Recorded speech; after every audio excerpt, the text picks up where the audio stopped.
Thriving in divorce and beyond means not having to worry about the safety of your children when it comes to co-parenting. With alcohol abuse on the rise, many co-parents are turning to the system committed to providing proof, protection, and peace of mind. SoberLink's alcohol monitoring system is the most convenient, reliable, and reasonable way for a parent to provide evidence that they are not drinking during parenting time. SoberLink's real-time alerts, facial recognition, and tamper detection ensure the integrity of each test so you can be confident your kids are with a sober parent. With SoberLink, judges rest assured that your child is safe, attorneys get court-admissible evidence of sobriety, and both parents have empowerment and peace of mind. Pull back the curtain on the mysteries of parenting time and trust the experts in remote alcohol monitoring technology to keep you informed and your kids safe and secure. To download the resource I created with SoberLink, Divorce and Addiction, A Guide to Move Forward, visit www.soberlink.com/Susan. Coming up on today's episode of the Divorce and Beyond podcast. You can really mess up your head by convincing yourself that your ex is blissful when everybody has problems. He's mourning just as much as you are, grieving the divorce like you are. He's just doing it in a very different way.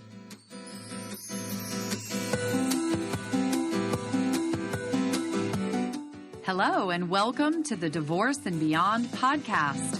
I'm Susan Guthrie, your host. As a top divorce attorney and family law mediator for 30 years, I know what you need to know to get through your divorce, and most importantly, how to move beyond it to thrive and transition to your new future. My experts and I are here to give you the insider view into the process, so listen in for the wisdom and expert information you need on your journey through divorce and beyond. Hello and welcome to today's podcast. I'm Susan Guthrie, your host, and today, everyone, we have our favorite divorce girl smiling. We're joined again by Jackie Pilossoph. Hi, Jackie. Hi, Susan. Thanks for having me. I'm so happy to have you here at this exciting time in the world of Divorce Girl Smiling. You and I were just talking, and I want to let my listeners know Divorce Girl Smiling is having its 10th anniversary and is celebrating about 7 million views on the website. So congratulations, Divorce Girl Smiling. Yay! Thanks so much. It's hard to believe. It's been a long journey and it's been wonderful. And I love seeing how many people it's helping and a community that it's become. It's amazing. I'm so blessed. You just used the word I think that I want my listeners to key in on is community, because that's really what you have grown and built around Divorce Girl Smiling, which started as something that you were writing. You're a journalist, and we're a writer for the Chicago Tribune here in Chicago, and we're writing about sort of your divorce experience. And now 10 years later, hello world, you have really created, there's a podcast, there's blogs, there's resources, there's all kinds of everything you might want to be if you are a divorce girl who wants to smile. So first off, listeners, go to divorcegirlsmiling.com, celebrate the 10 years, be the 7,000,001 viewer of the page, and make sure you check it out. But we have a topic today, ladies and gentlemen out there, that is going to resonate with so many. In fact, it resonates with Jackie and I. We've been talking about it. It resonates with many clients that I've had over the years. And that is the situation when your ex moves on in a hot minute after you're getting a divorce. And so this happens. You and I see it, Jackie, right? We see this all the time where, the polite email goes out to family and friends. We regret to say that, X and I have decided to part ways. We do this with love and hope and ask for privacy in this time. And then 2 minutes later, your ex shows up at the local watering hole with their new squeeze. Or your friend calls you and says, I don't mean to upset you. Are you sitting down? I just saw so-and-so on Bumble. Oh, that one happens all the time. It does. Yeah. Yeah. I'm actually dating myself, everyone, because when I got divorced over 20 years ago, Bumble didn't exist. And so no one ever called me to tell me my ex was on Bumble, but they did call me from the local watering hole saying, hey, he's sitting at the bar with so-and-so or something like that. It happens all the time. I got the call of, I saw your ex out last night. Okay, he was with some girl. All I know is she's blonde and looks a lot younger than us. It's like, oh, great. Thanks so much for the call. Happy morning to you as well. And I should say, we are laughing, folks, but at the time when I got that telephone call, and I'm sure when you got that telephone call, and I'm sure for listeners out there that are getting text messages with pictures of the young blonde or whatever that is, because now we have that added fun in our lives, or videos or whatever it might be. This can be a shock, an upset, a surprise, even when you're the person who wanted the divorce. Oh, 100%. It's just devastating because it kicks the whole thing into reality almost. You know, that's a really good point, right? It's the next step of not only is our relationship over, which may have been many years coming, but maybe still being dealt with and felt. And it is that somebody's just starting to move on. It's that shocking. And we mentioned, you know, it's upsetting even if you're the one who wanted the divorce. That's the phenomena I actually see most often. I call it the I don't want him or her, but you can't have them. Yes. And why is that? Why do women, well, and men maybe, get so upset when they're the ones who wanted the divorce? And what I have to say in their defense is that you're still allowed to grieve if you wanted the divorce, you know? Like people would say to me, because I was the one who wanted it. Well, kind of both, but me, I think a little more. And people would say, but this is what you want. Why are you so upset? Why do you care? You don't even want to be with him. And I don't know. I can't even answer that question. Maybe it made me feel really lonely. It made me feel like, well, now do I have to start doing this? How could he, after all this time, move on so quickly? How can he shut it off? Maybe he never loved me, you know? And so there's many reasons. I mean, I wrote a whole article, when your ex gets married, feelings it can cause. Yeah. You know? Yeah. We'll link to that, everybody, in the show notes. But yeah, no, and your point is a really good one. And I think for listeners to be thinking about here, what it does is it roils up a whole bunch of emotion for us at a time when we're already going through a lot of emotional content. And now suddenly there's this whole new flood. And you mentioned one of the things sort of in a side manner, but you said your friend sent you or gave you the call, you know, she's blonde and she's younger than we are. It immediately, for many of us, starts that comparison as if we are in some sort of competition or some sort of, you know, held up to this standard of this person who just happens to be sitting at a dinner table or at a bar stool with our ex. We start putting that on ourselves. And it starts to make you feel older. Like, oh, well, last time I dated was 20 years ago. So who's going to want me now? I hear that from so many women. I can't even count. Who's going to want me at 40, 45 years old? Please, I'd give anything to be 45 years old. There's some hope for all of us out there. I would too. So, but it really makes you feel like now you're right. You're in competition. And how am I going to meet someone? And do I even want to meet someone yet? Maybe I'm not even ready, but how could he be ready? You know? And so it doesn't really feel fair. Why does he get to be happy? He caused me all this misery. And now he's out dating, having a great time with some young blonde. Right. Well, and let me point out that may not necessarily be true because we all know dating can be not so much fun at times. Our friend Bella Gandhi might not say that as well, but actually I think she would. Go listen to some of Bella's episodes. Dating is a marathon, not a sprint, as she says as well. And I think you've also pointed something else out here is that for us, it also highlights if we're going to move on into a new relationship, we have this journey ahead of us of dating, finding someone.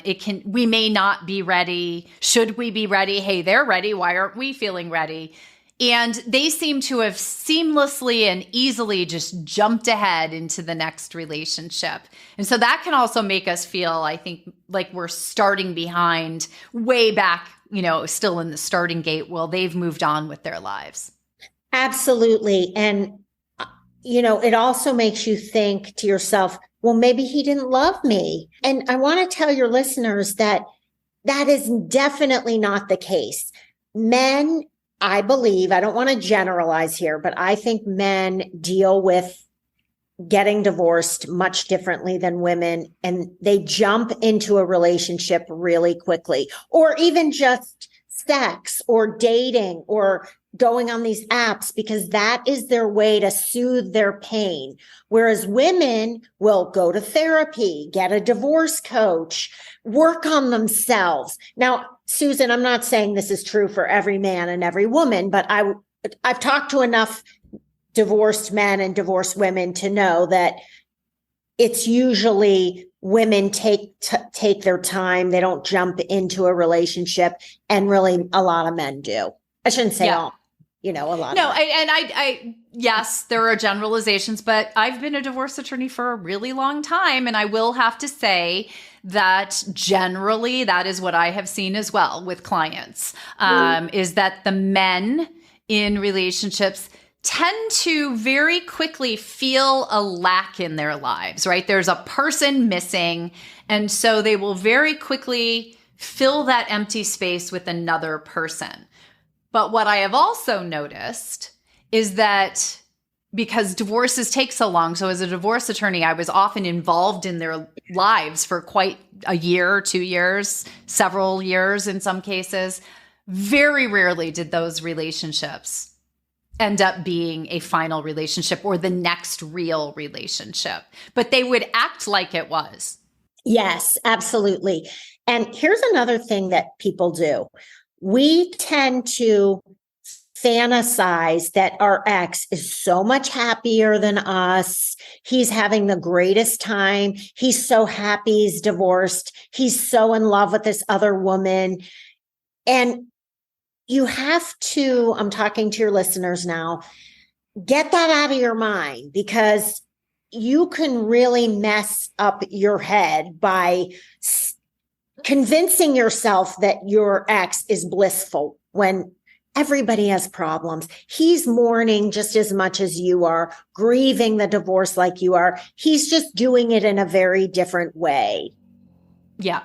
And just being with someone else, you can actually be very lonely, as we all know. If you've been through a divorce, you can be very lonely in a relationship when it's not the right relationship. And if what you've done is fill an empty space in your life with the next available warm body, and I mean, no offense to the next available warm body, but if it isn't truly a connection, then it's a relationship that's just a filler. It's just something that's filling that space for that person. And it's actually not particularly fair to the new person in their lives, because they may be in a space where they're actually looking for a relationship that's going to go forward, where they're really just a space filler in time for those people. The ex-wife doesn't know that.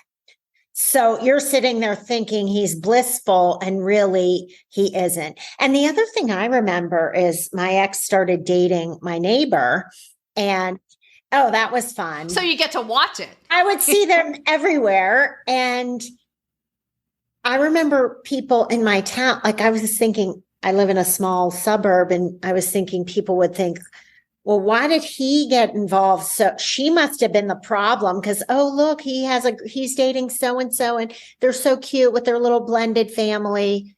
And, here I was alone. So it made me feel like maybe people were talking. Well, not Yeah. maybe, were. Yeah. You know, Welcome to the suburbs. exactly. So that was another issue. Well, and to that point, though, I think, yes, they may have been talking to the extent that it impinged in their lives. But I think some of that, our belief that our ex is so joyful and happy in their new relationship, our belief that everybody's talking about us and thinking we're the problem and there's something wrong with us, a lot of that is our inside head chatter and may not have a lot to do with reality. We have no actual perception. Do you think your ex is actually going to say, yeah, I'm dating him or her? I mean, they're fine for right now. They're not really my cup of tea, but it's good to have someone to go to a movie with. No, they're going to let you think this is the love of their lives because it's fulfilling I was just going to say, they're going to do the exact opposite. Throw it in your face as much as possible so that they appear to be happy. And if you think about that, take that a step further, their efforts to throw it in your face are really about you and their feelings about you and have nothing to do with that other person. That other person is just a sad pawn in the entire little game that's being played here. Right, because they're angry at you, they're resentful, they might be bitter, and they're harboring all of these negative feelings, and that's their way of getting back at you. Yeah. And I think, to turn it around, because I've had these conversations with clients as they've found new relationships or tried dating because they're really just so miserable with where they are in their life. They're hoping that dating as they go through the divorce is going to be something that makes them feel better. And many times it's not at all, but they're feeling so bad. So the opposite of what you're thinking. They're feeling so bad that there's almost a desperation to the dating. Mm-hmm. Well, I also wrote this article about why people move on so quickly and do that. And you just hit it on the head. First of all, well, I wrote that they're lonely. They could be really lonely, but also they want to validate that they still have sex appeal. Like, are women still going to be attracted to me? I have to know. So they go out and date. And like we said, they're angry. They want to hurt their spouse. And they want to numb their pain. And also they might be in denial that any of this is their fault. So they're thinking, well, this other girl's going to appreciate me so much more. She never appreciated me. A lot of times people who are getting divorced don't get the insight and the self-awareness until later. And then they look back and say, you know what? Maybe there was some things I did that now I maybe understand why she wasn't happy with me or why we got divorced. But it sometimes takes a while to see that. Yeah, but that is so critical. I want to repeat what you just said because I think that is absolutely, at the core of this, that people, there's a feeling bad about myself. I've been rejected by my spouse, but hey, Molly thinks I'm awesome. So therefore, there's clearly nothing wrong with me. The problem must be with my spouse because Molly thinks I'm great. Because with Molly, you're going to be on your best behavior for at least a year. I mean, think about it, Susan. I'm in the best relationship I've ever been in my life right now. Okay. We've been together for 8 years. I couldn't find one thing wrong with John for the first, I'd say 2 years we were dating. And now I still love him. I love him even more than I did in year 2, but I saw these faults coming out. And so I think people are on their best behavior and showing their best self, especially after a divorce in the first few months or a year. And I'm not saying anything negative that you shouldn't show your best self. That's just what people do at the beginning of a relationship. It is. And there's maybe some benefit to it, that there's some validation for people if they start dating during the divorce process of still being a viable, attractive, dateable person. But you do yourself some, maybe harm's too strong a word, but you can delay your divorce recovery, or whatever we want to call this, your re-entry into the world post-divorce, when you don't give yourself the chance to own your own side of the street, when you block the introspection and the self-awareness that you were just talking about by putting a bandaid over it with Molly or whatever his or her name is, right? They come in, and we all know the first, they think they say 18 months to 2 years is the endorphin time, the oxytocin's rushing around, new relationships feel so awesome. And basically they're not real. They're not a time in life. And then real relationships go on for the next 6 years. Or like me, my husband and I have been together for 20. But yeah, I still remember those first couple of years of, but I didn't meet my husband until 3 years after my divorce, after I had gone through a lot of, maybe I did bring some of that misery on myself in my first marriage.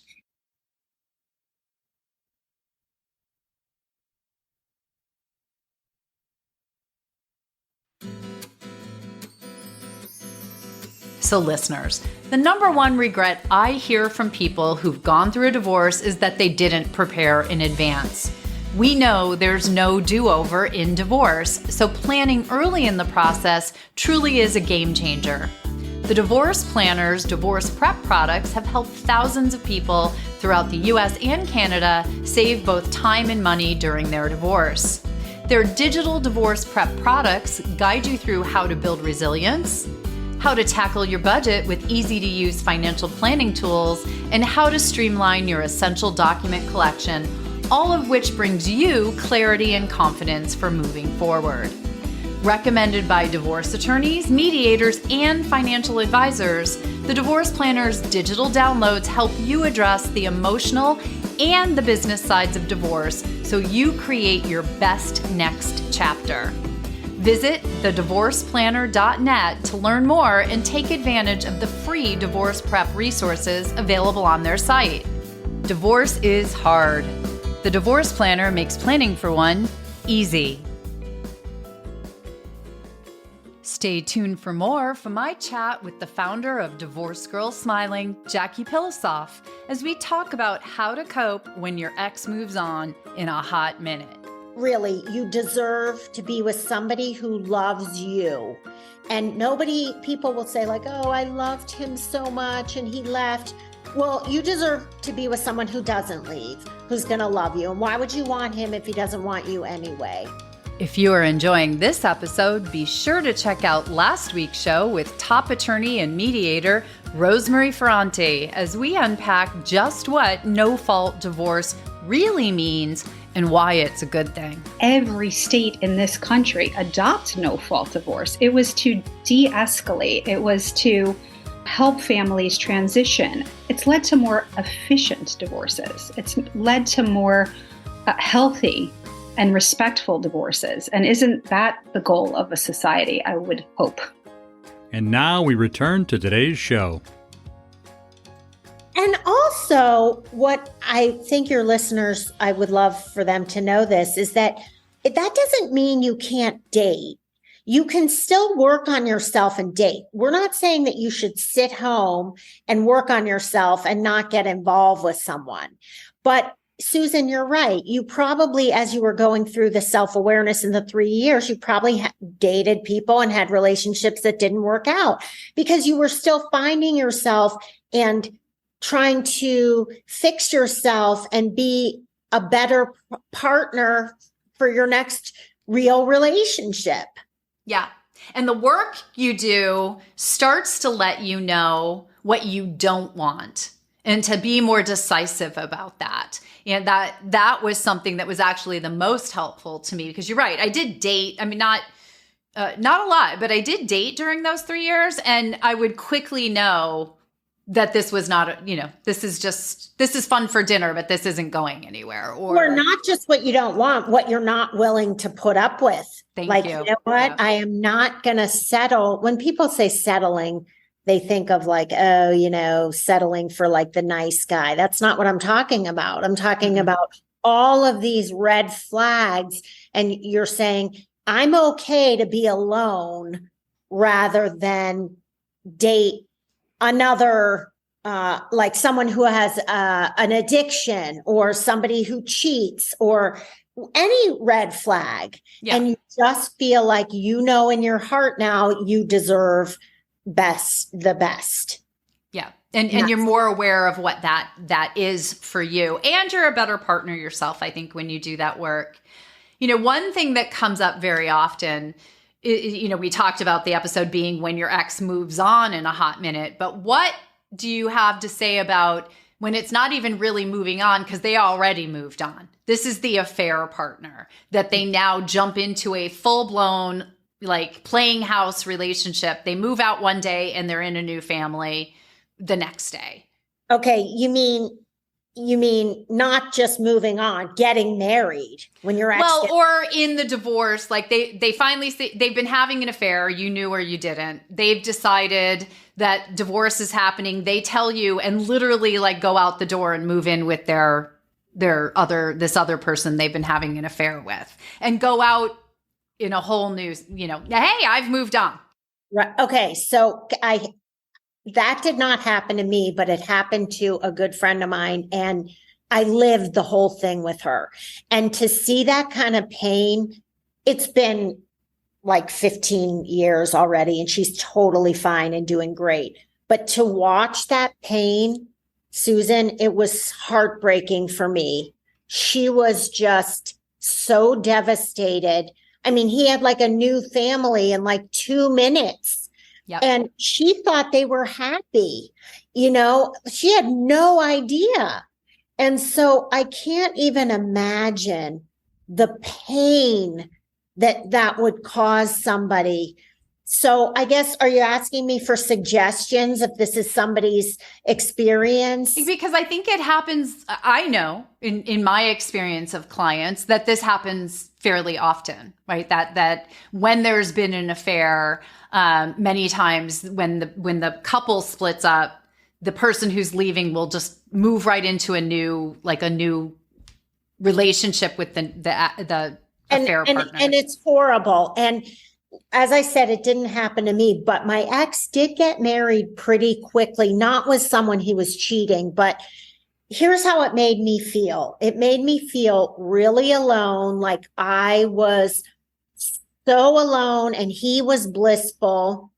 And it led to me being really angry. I mean, I remember I was at my son's basketball game and I casually turned my head and looked at his girlfriend and I saw the ring.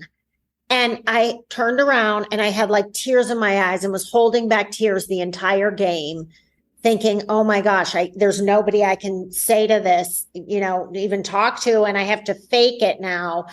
And it was just the way the whole thing went down. No, they didn't tell me anything. I was like, did my kids know? Did they notice the ring? And it made me feel really alone and bitter. It didn't feel fair. It made me feel like so after crying for like 3 days straight, which is a perfectly acceptable reaction. Okay. But I didn't want him back or anything. I just felt really angry about it and upset and like kind of like jealous that it wasn't me. Right. But this is what I want to tell your listeners that I think will be helpful. It made me realize that I was not happy in my own life and in my own relationship.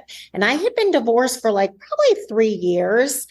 And I was dating somebody and I knew it wasn't right. And so that was a good thing because it pushed me into realizing, why am I so upset about this? If I was really happy with this guy, I wouldn't be so upset about this. Or maybe I wasn't happy with what I was doing, And so what I would tell people if I was giving advice is that really try to look at your own life, because you have no control that your ex decided to marry the cheater and that's a whole shit show waiting to happen down the road, because that's Right. going to catch up with them. But you can't sit around and wait for that to happen.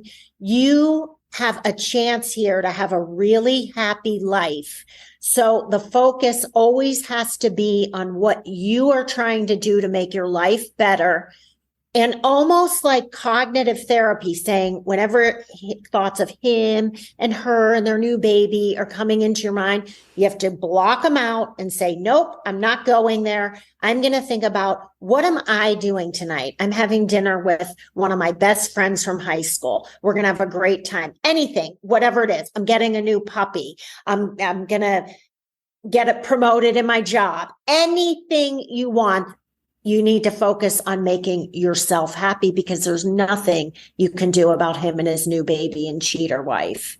Yeah. And I love how you turned that around when I kind of put you on the spot asking you this question, but it's so perfect because, and we say it all the time, and I want listeners to know, don't think either one of us is saying we think it's easy to turn off those emotions and stop focusing on their lives and start focusing on yourself. We know it's not easy. Jackie just told you it happened to her. Certainly I've had experiences in my life where something similar has been going on, but you're 100% correct. The only thing that you have any control over is how you approach your own life and focusing on your own life. And if you're not happy there, that is to where you want to put your emotional and mental energy, not on what your ex is doing, whether they moved out yesterday or whether it's 3 years down the road, whatever it might be. So your listeners might benefit from hearing what happened to my friend, the one I was talking about. Yeah, bring it on. So the husband got remarried like the day after the divorce was final. And she was really in pain for a long time. But along the way, she started taking these trips. She has done marathons. She's been to about 20 different countries. She had never taken a vacation by herself because she was married right out of college. So she never lived on her own or anything. This woman has done more stuff than almost anyone I know. She is so happy. She looks amazing. She's in great shape. And she met somebody. It took her like 10 years. She dated a ton of people. It was never right because she couldn't let go of the marriage. Now she said, I think I might be in love. And I am thrilled for this woman. But I don't want it to take, people listening, I don't want it to take 10 years for you, because really, you deserve to be with somebody who loves you. And people will say like, oh, I loved him so much and he left. Well, you deserve to be with someone who doesn't leave, who's going to love you. And why would you want him if he doesn't want you anyway? Right. And that is really the core truth. And if you're in that place of, he left me, I love him, I want him back, that's where you need to do the work. Because you're not valuing yourself enough right there to want someone who wants you as much as you want them. And we both know, you're in the relationship, I'm in the relationship. The difference is mind-blowing. The difference is world-changing. There are so many people I talk to that this happened to, and they years later are so much happier and say, he did me a huge favor. So I'm not trying to give the cheater any credit. That is not, they should have left first. But really, if they weren't happy, then you do realize that maybe you weren't either, and you're in this much healthier, happier relationship. It's beautiful to see. But I did want to say one more thing, Susan. I worry more about people who aren't angry when they're getting divorced than I do about the angry ones. Because I've seen some people say like, well, one girl said like, he had cancer. Did that give him the right to cheat and leave her for someone else? And by the way, I've had cancer, so I'm not saying I don't know what he feels like either. But, like when people need to get angry, not for a really long time and never let it go, but you have to get angry, or you're not, if you don't experience that stage, you can't move on. Well, it's if you don't experience anger, you're not moving through the other 4 steps. As I've talked about on another episode, just the stages of grief. And you go through those same stages of grief when someone dies as when you go through a divorce. And when I love that you say, don't get caught in the anger stage, because that happens. You and I both see that all of the time.